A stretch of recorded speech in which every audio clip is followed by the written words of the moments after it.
Good evening. I am delighted to be here and I'm grateful to Pat Sasson and his team for making this happen.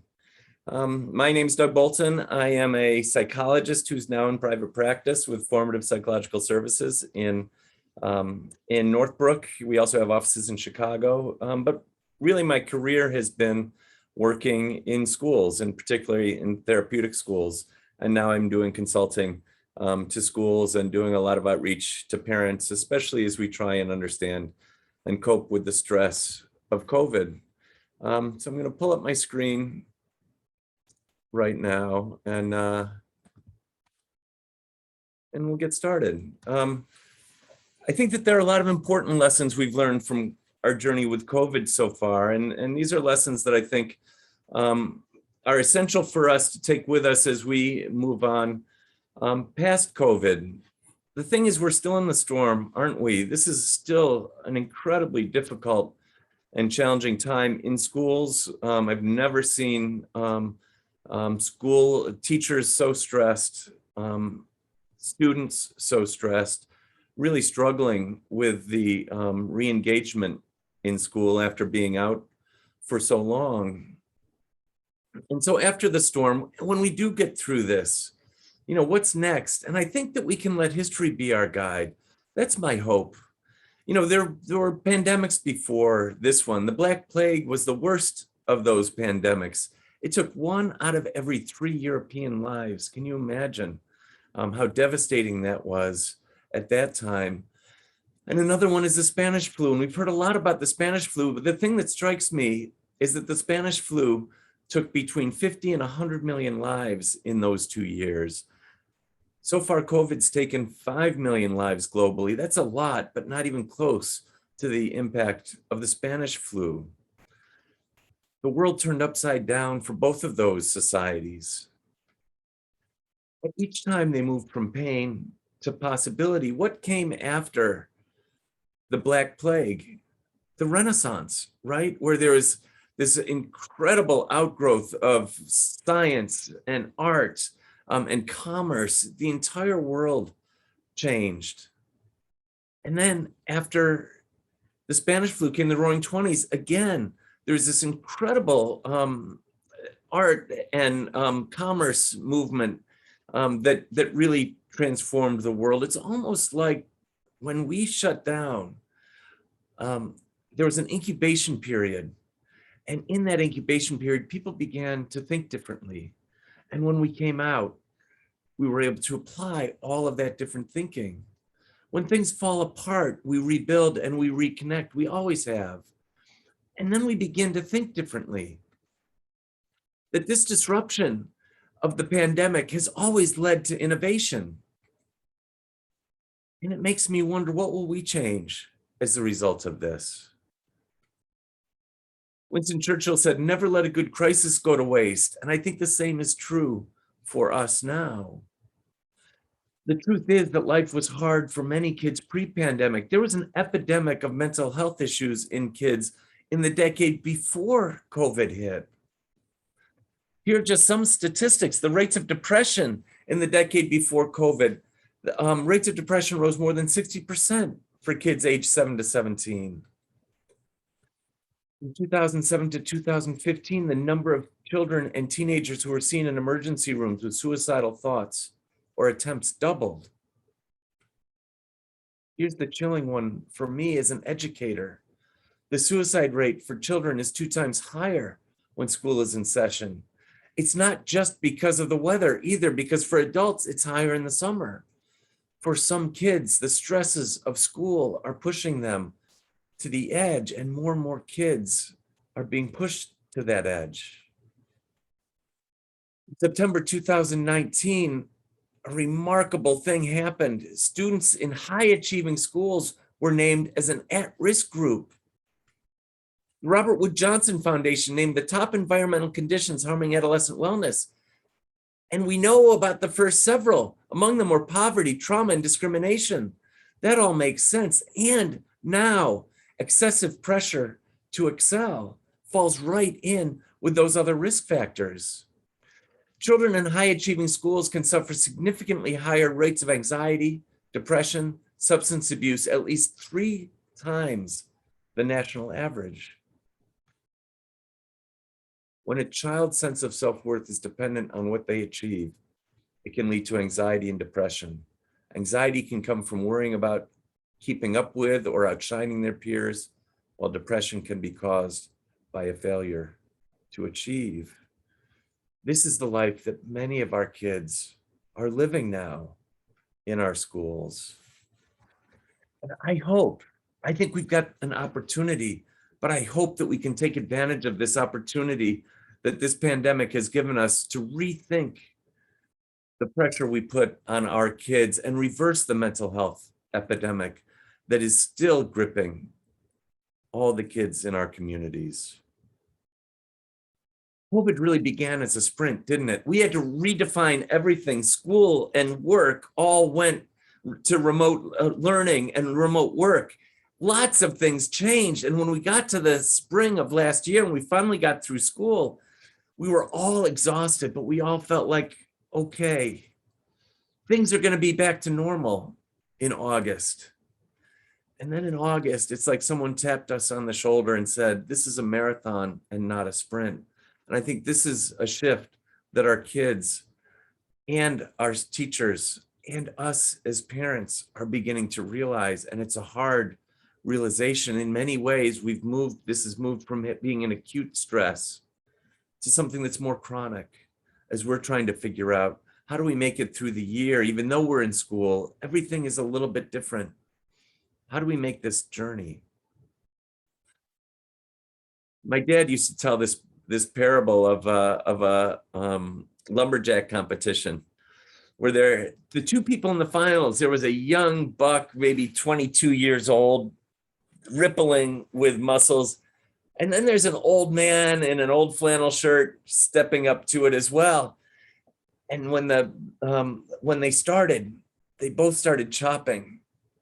And the young guy just chopped ferociously and never took a break, kept chopping. But the old man, every 10 minutes or so, would disappear behind a shed.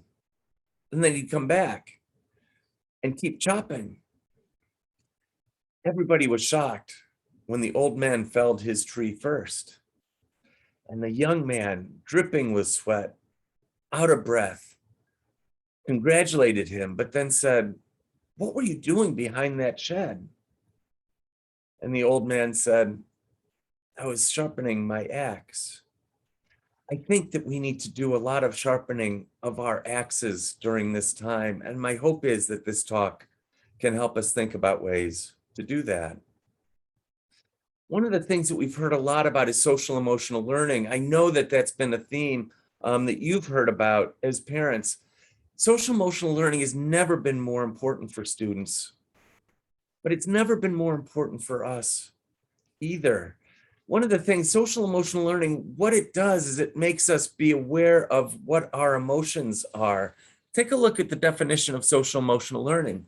It involves self-awareness and self-management. It involves social awareness and relationship skills. And finally, responsible decision-making.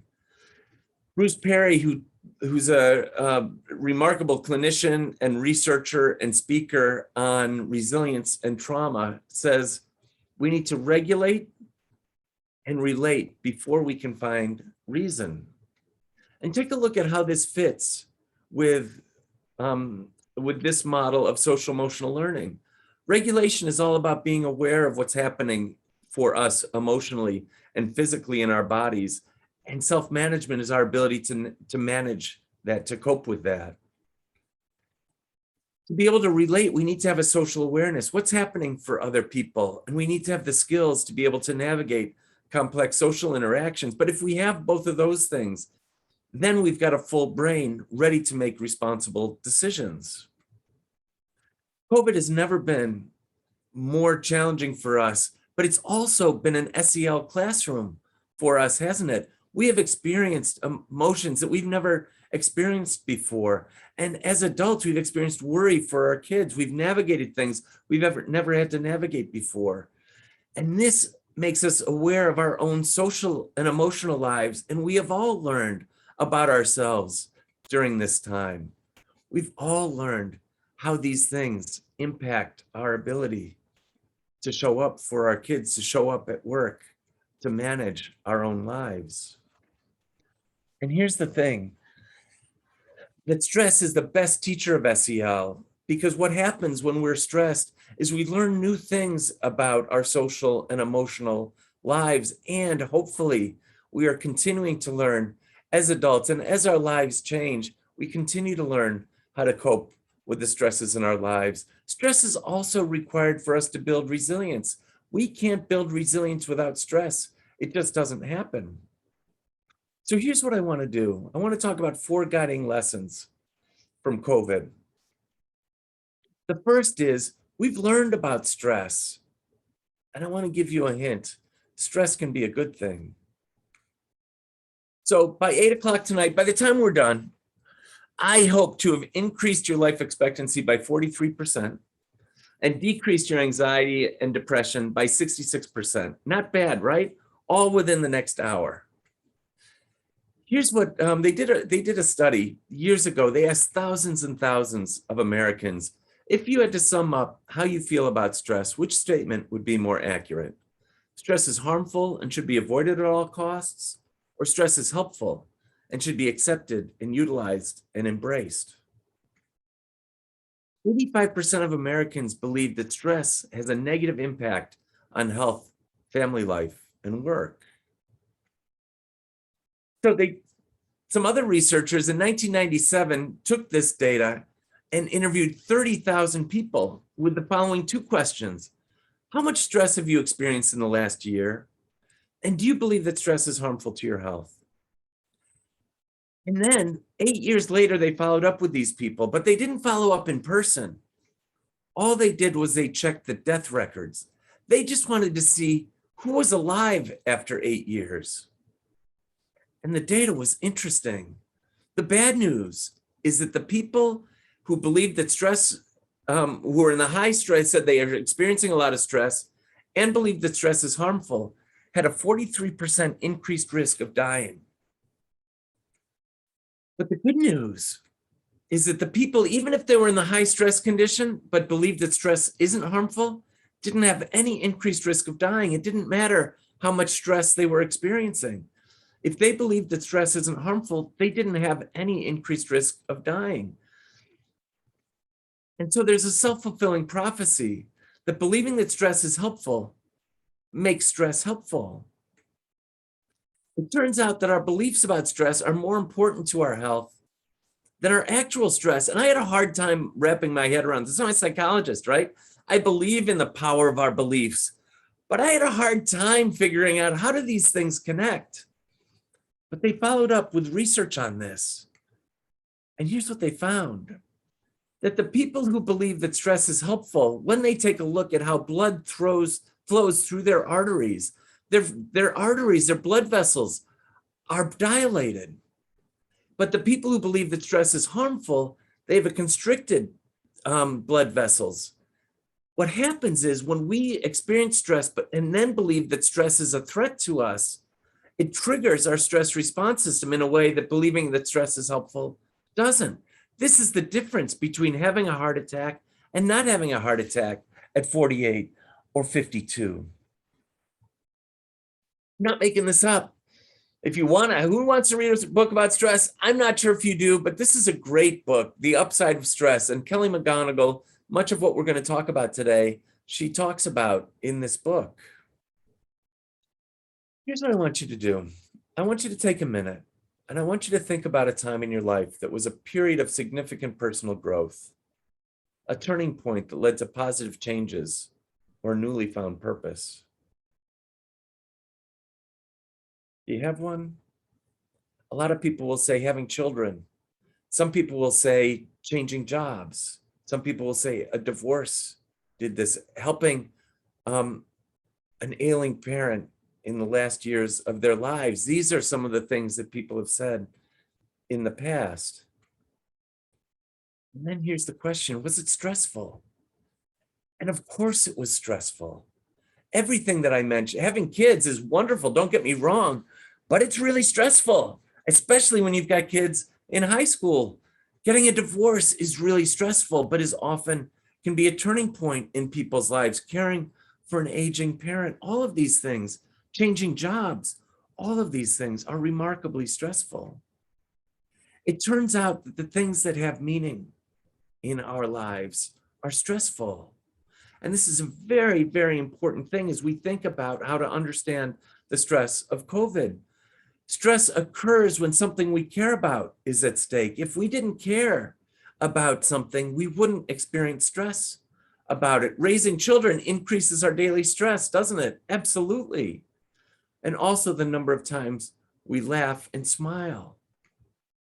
Entrepreneurs report high levels of stress and learning. These things are so connected also to a sense of purpose.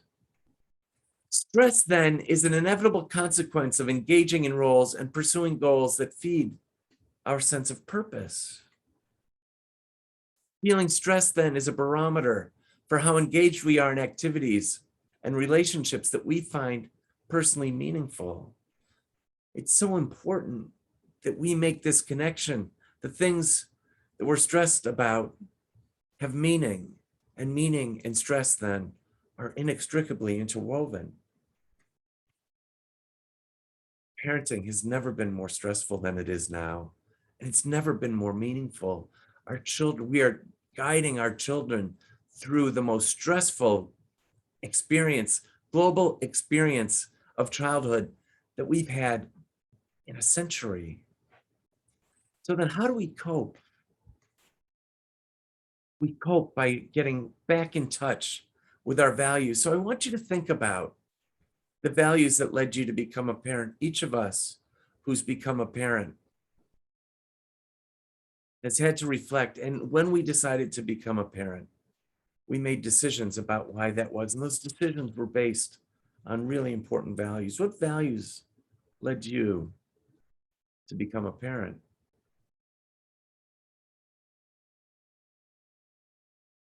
And then the question is, how have those values shown up during COVID? If we were together in a group, I'd have you write these things down. It's really important that we reflect on these, on what the values are that drove us to become parents, and then to be able to think about how they're showing up for us during this remarkably stressful time. Researchers have done a lot of research on this connection between values and what's important to us during stressful times. I'm just going to share one. They did the study with Stanford students during a break during their winter break, and they had them write down what they did, what was stressful about their time over break. What were the things that they had to do? And for some of them, they just left it at that. And for others, they said, I want you to also write about what values showed up when you were doing that. And what they found is that writing about values helped students see meaning in their lives. Stressful experiences, when we connect these things to our values, are no longer just things to endure. They become an expression of our values. And that's what happened to students. And they've done research with kids in middle school. They've done research on this with high school students. And what they found is, in the short run, when kids write about the impact of their values, they feel more powerful, they feel more in control, they feel prouder and stronger. Because when we're doing things that are a reflection of our values, we feel more strength and power, and we feel more pride. Interestingly, the kids that are able to connect their stress with their values, in the long run, had increased GPA and they were healthier. It's interesting how something small can have such a small activity can have such long-term powerful impacts. And so if we're going to build resilience, we need to realize that the things that we're stressing about them because they have meaning in our lives.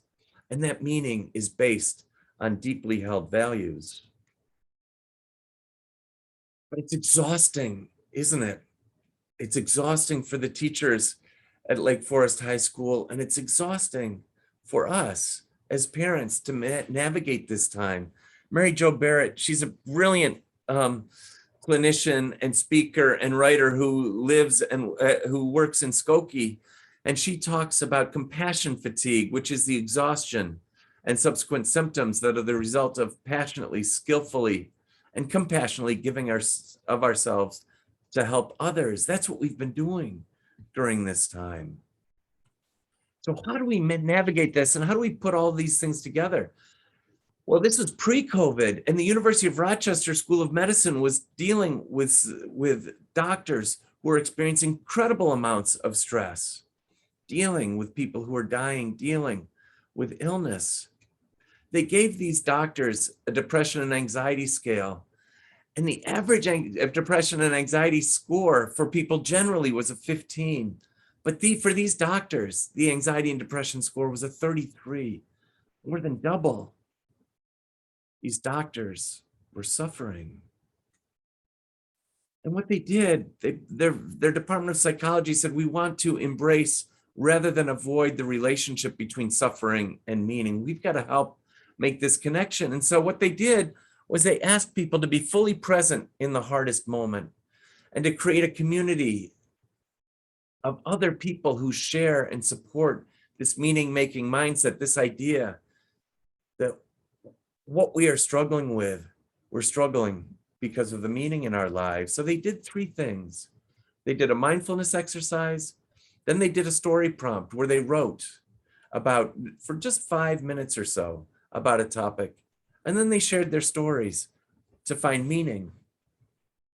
Some of the story prompts were, describe a profound moment of caring for someone who's dying. So write about a surprising clinical encounter that changed how you saw a patient, or mistakes and blame and forgiveness. Here's the thing.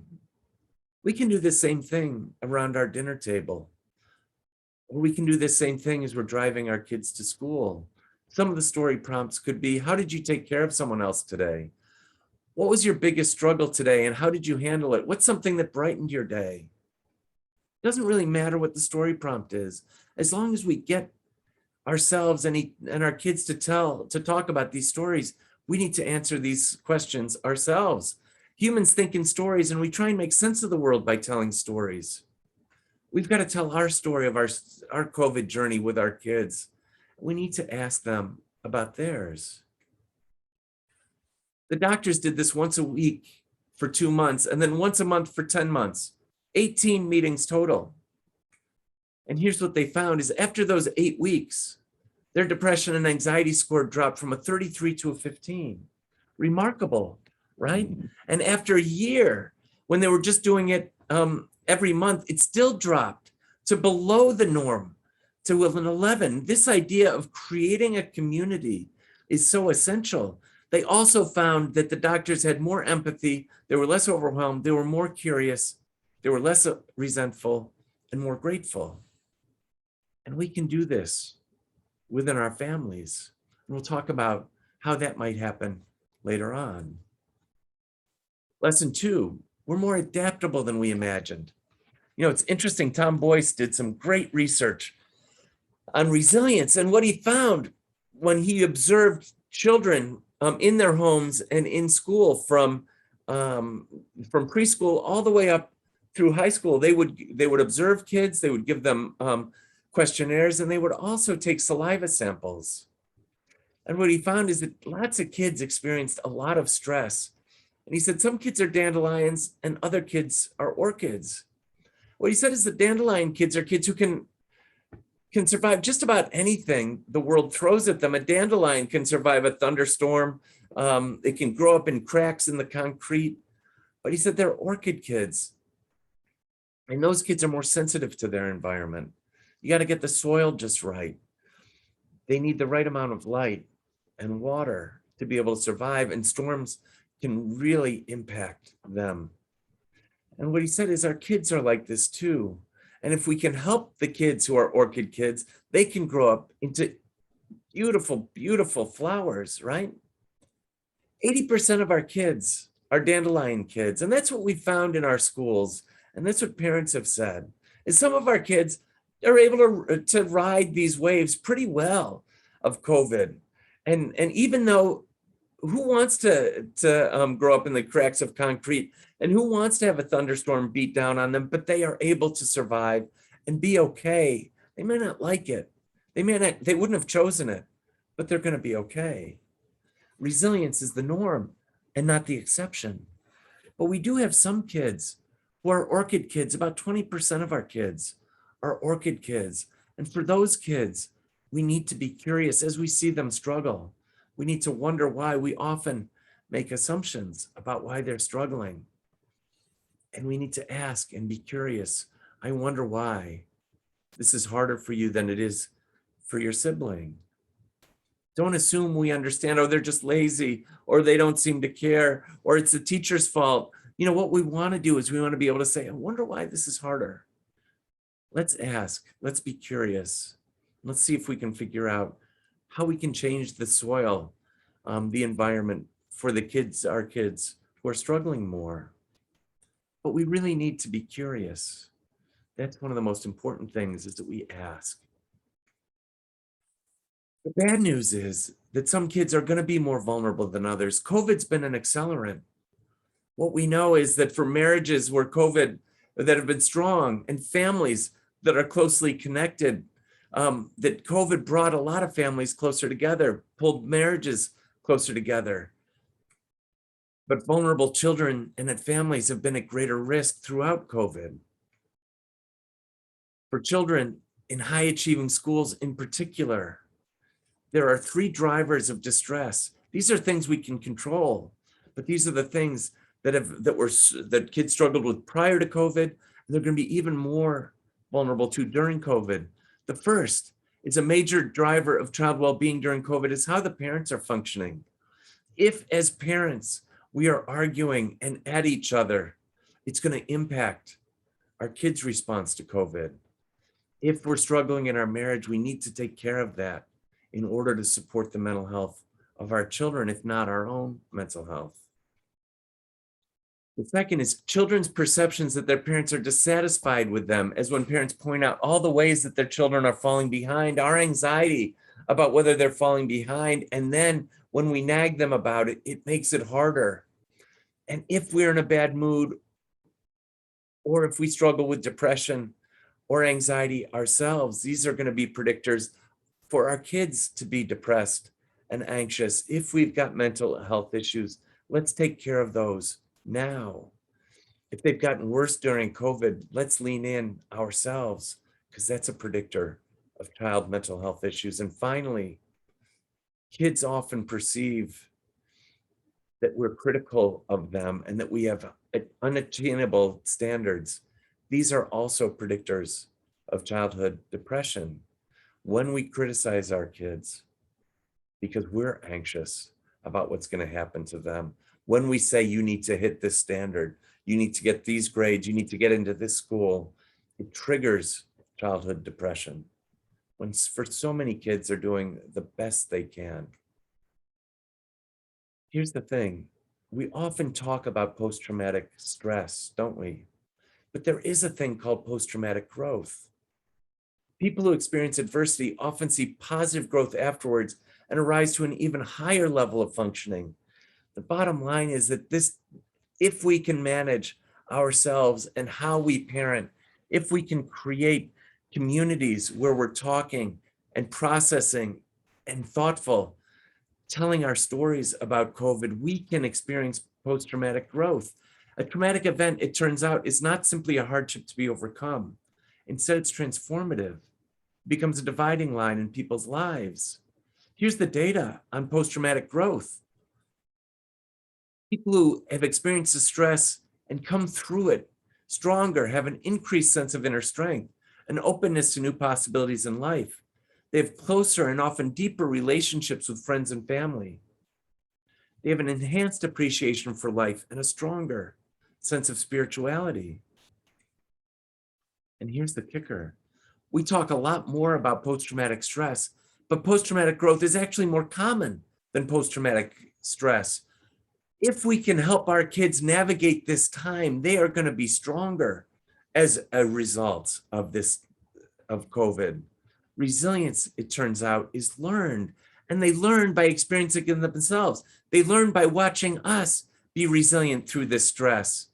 And it's going to help them in college. It's going to help them in their work. It's going to help them manage stresses in their families as they get older. When people are asked how they are coping with the biggest stresses in their lives, 82% say they are drawing on strength developed from past experiences. Interesting. We need to endure this time to get to the other side. I read an article by a dog musher in Alaska, and what she wrote was, we don't know when this stress is going to end. And she says, my dogs don't know when this is going to be over. When we start a race, they don't know how long they're going to be racing for. And if I let them, they would race for 40 or 50 miles, and then they would collapse and wouldn't be able to go any farther. She said, so what we do is every race, we race for about 4 hours, and then we rest and we eat and we get warm, we recover. And then we race for another 4 hours and do the same thing. And she said, we can run forever that way.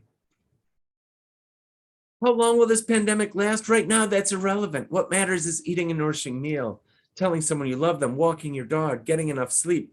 What matters is that to the degree you can, you make your own life sustainable every day. I want to be careful here. There's toxic optimism, which says, oh, we're so lucky to have COVID because we're going to be better because of it. That's not what I'm saying. Tragic optimism is the ability to maintain hope and find meaning in life despite its inescapable pain, loss, and suffering. This has been hard. And for some of us, it's been insufferably hard. And yet we need to also acknowledge that and hold both truths. That this is both a tragically hard time for us and our kids and the teachers. And it's also a time that if and when we make it through this, we can be stronger. Lesson number 3, we focused on family when everything shut down. We were together more as a family. And what makes families strong, I believe it's the same thing that makes teams strong. And there's a lot of great research on teams that came. Who else does research on teams but Google, right? And they had this research they did on their teams they called Project Aristotle. They wanted to know what makes teams effective. These are the same things that make our families effective. Great teams, they found out, have 2 qualities. The first is equal airtime. And what they meant by equal airtime is that everybody's voice matters. As long as everybody got a chance to talk, the team did well. But if only one person or a small group spoke all the time, the collective intelligence declined. If our kids don't feel comfortable speaking up about the things that are hard for them and stressful for them, then we can't help.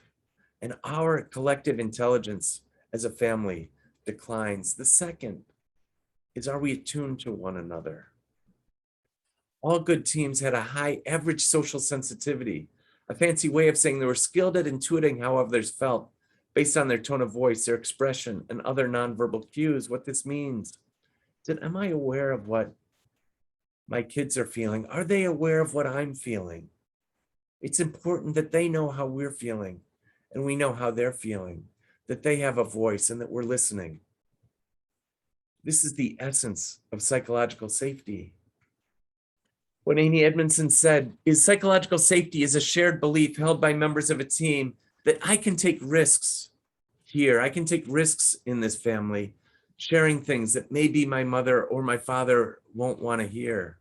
It's a sense of confidence that we will not be embarrassed or rejected or punished if we speak up. It's a climate characterized by trust, in which everybody can feel comfortable being themselves. That's our work as parents. And when we get together and we spend more time as a family because things are still shut down, can we create this? In great families, there are the same 2 qualities. Everyone has a voice and we're attuned to one another. I want to share a little research. Family dinners are really important. One of the things that happened, at least in my family, and from what I've heard in a lot of other families, is that people began having family dinners in ways they didn't before when everybody was overscheduled, right? We never had family dinners, but when during COVID, when everything shut down, we had family dinners for 4 months in a row. And here's what they found. The research on family dinners, they took a look at what happened with people who had family dinners, and then they followed up with them. Vocabulary and achievement and reading scores all went up because we are learning from one another, that this is our social emotional learning place. People's empathy and social skills improved. They took a look at kids who had family dinners at age 12, and then they took a look at where they were later on in their lives. People who had family dinners had lower rates of suicide, substance abuse was lower, depression, aggression, and sexual activity were all lower for families who engaged in family dinners. You know, it's interesting. My dad was a minister, so we used to do grace, but I don't think it has to be a faith-based practice. Grace can just be a time. The thing about grace is we share gratitude. We share touch, which is something we're desperately needing now. And it's also a time of quiet reflection.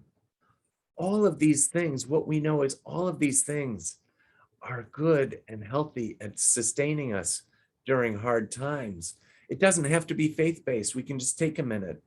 Can we hold hands? Can we have a moment of gratitude, which we know helps build resilience? Can we touch one another by holding hands? And what we know is that floods us with the positive hormone oxytocin, which helps us be resilient. And what we also know is a moment of quiet reflection.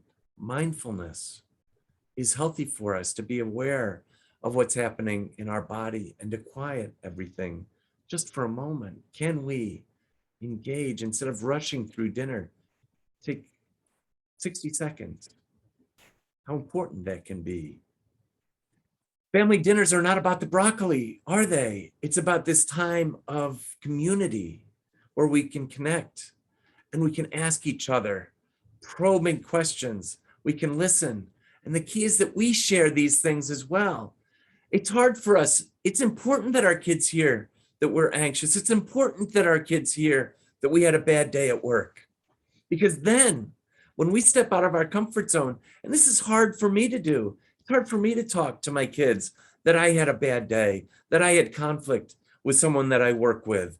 And yet this is how they begin to understand. And if we want, when we ask them, how was their day, to say, I had an argument with my best friend, I'm worried that my girlfriend's or boyfriend's going to break up with me.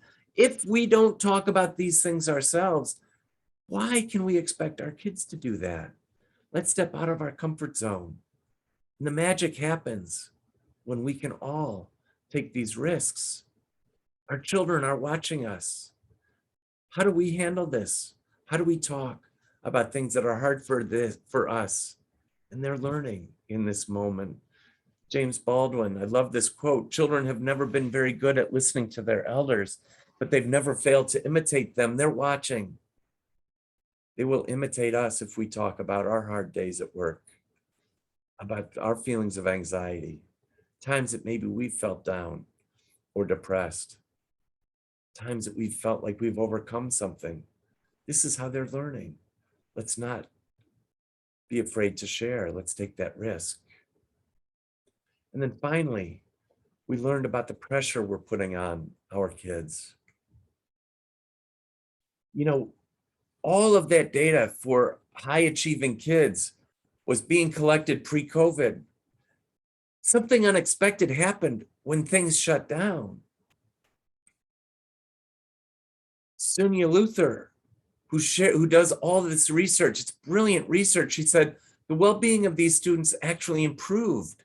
As classes and exams were canceled, grading moved from pass-fail, and extracurricular activities ceased, they reported lower levels of stress, anxiety, and depression as compared with the year prior. Interesting, right? What happened was, and in my private practice, I would hear this. People would say, I hate remote learning, and yet I'm so relieved that I don't have homework. Parents said, we don't have homework battles anymore. What we do is we play a game now. We watch a show together. instead of struggle about homework or having my child disappear into their room and not see them. Kids got more sleep. My daughter actually was a senior at ETHS during during COVID, and they did when it was all remote learning. And what they did every year, they do a survey of how much sleep kids get. So they start doing their statistical analysis on this. So they had years of data. And what they found is that during COVID, during remote learning, kids were getting about an hour more sleep per night. That's amazing how much more sleep, the impact of that much sleep. Take a look. This amount of sleep, an hour, kids who get an hour more sleep have lower symptoms of ADHD. There were lower rates of obesity. Behavior problems go down. Academic skills improve. Kids also show greater social skills.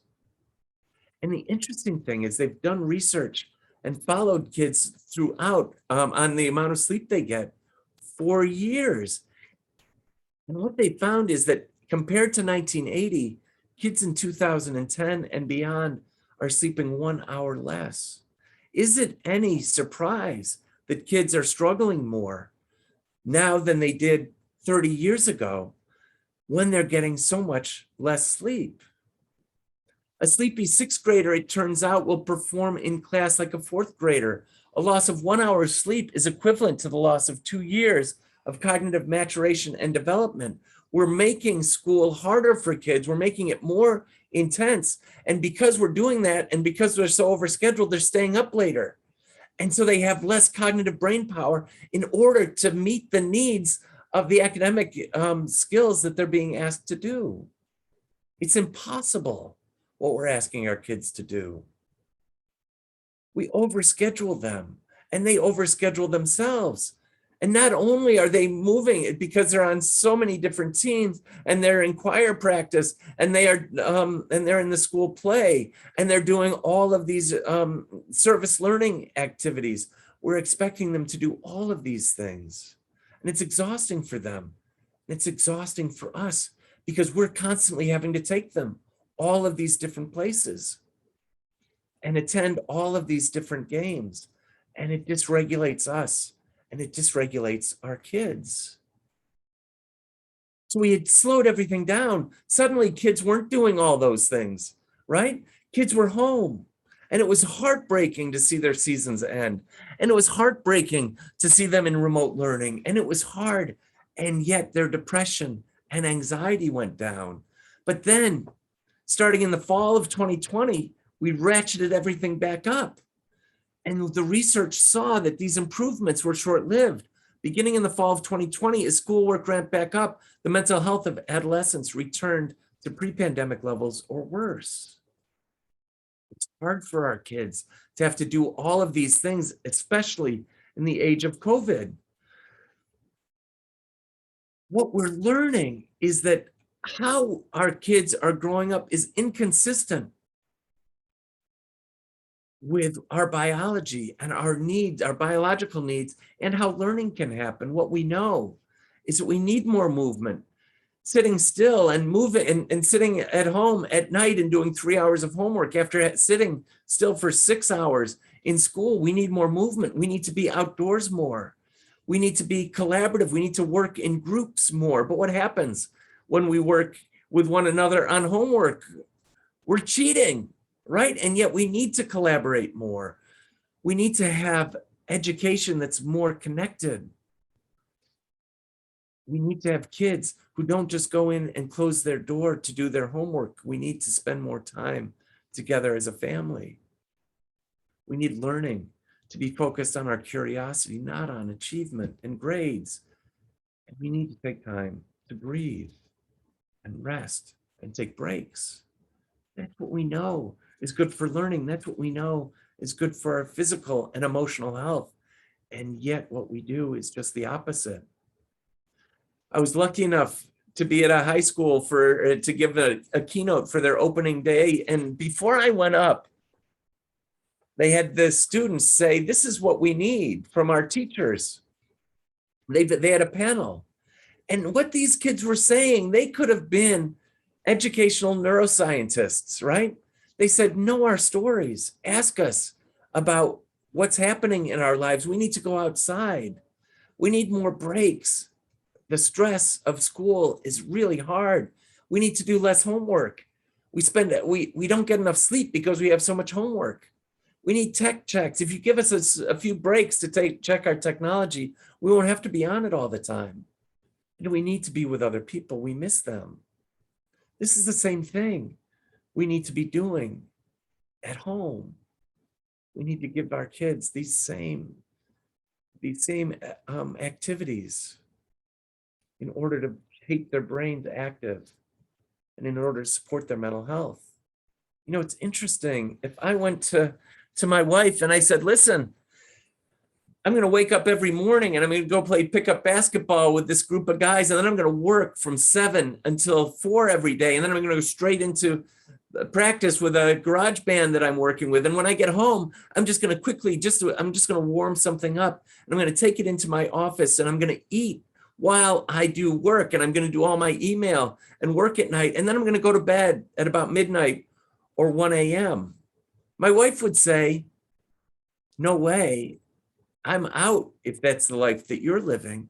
And yet, isn't that the life that we're expecting our kids to live? We expect them to go and do weight training before school. We expect them then to have a full day of school and then be in the play and do or be in sports practice or rehearsals.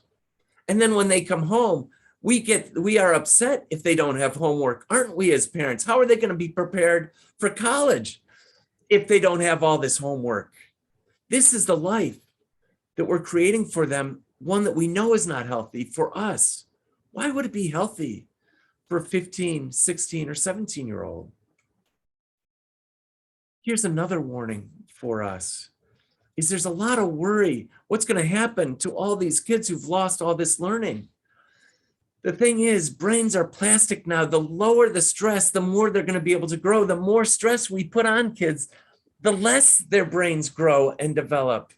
And they're going to struggle more now because they haven't had the practice in being able to organize themselves or able to navigate social relationships. School stamina may be hard for kids. It's hard for teachers, I guarantee it. We're going to struggle more with emotional regulation. We haven't had as much practice over the last 18 months. So kids are going to struggle with some of these things. Lawrence Steinberg, he's like the guru on adolescent development. He says kids are going to be fine. I trust him. He said the reason they'll be fine is built right into their biology. They're going through a critical period of heightened brain flexibility, instability, and plasticity, which means they are hypersensitive and also vulnerable. They are primed for adaptability and resilience if we allow their brains to be less stressed. Do kids need certain kinds of experiences at this point in their lives in order to develop normally? Yes, but there's no reason to think that an interruption like this is going to cause permanent damage. The plasticity afforded by the childhood brain at this age allows for recovery. We need to trust that. They're going to be okay as long as we don't take our own anxiety and say, you need to get caught up, you need to do this, you need to do that. If we harp on them about missing work or grades, it's going to increase the stress. Can we partner with them? They're already anxious about it. Can we be curious? What's hard? How can we help? Was it a lost year? Or is it a year of discovery and transformation? This is the question. COVID shined a light on our children and our community. What are we going to do with that? David Foster Wallace is a writer who did the 2005 commencement address at Kenyon College.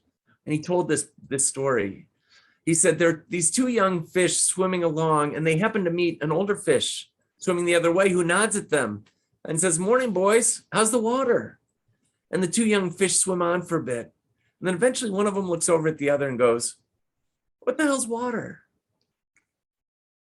And what he said is, the immediate point of the fish story is that the most obvious, ubiquitous, important realities are often the ones that are hardest to see and talk about. We are all swimming in this water that focuses on high achievement, and we're pushing our kids more and more in ways that they find intolerable, and it's impacting their physical and mental health. But COVID allowed us to jump out of that for a little bit. And what we saw is depression and anxiety for many kids went down just by taking away some of these pressures. What are we going to do now that we know? Will we do anything differently? Will we do anything differently in our schools, in our parenting? Can we help our children understand that they're going to be okay and not put this added stress on them, which increases the likelihood that they won't be okay? I like this quote, and once the storm is over, you won't remember how you made it through, how you managed to survive. You won't even be sure whether the storm is really over, but one thing is certain, when you come out of the storm, you won't be the same person who walked in. And that's what the storm is all about. And my hope is we won't be the same parents as the parents who walked into the storm. We won't be the same schools. We won't be the same community. That we'll realize that our mental health and physical health is really what's most important, and that that's our work. I'm really appreciative for this time with all of you. I hope you found it helpful. And my hope is that if there's any way I can be helpful, please find me. I'm at Formative Psychological Services. And you can look up my name, Doug Bolton. Any way that I can be helpful, I'd like to be. Any way that the team at Formative can be helpful, my hope is we can be. Thanks so much for this time. And my hope is that you found this time helpful as well.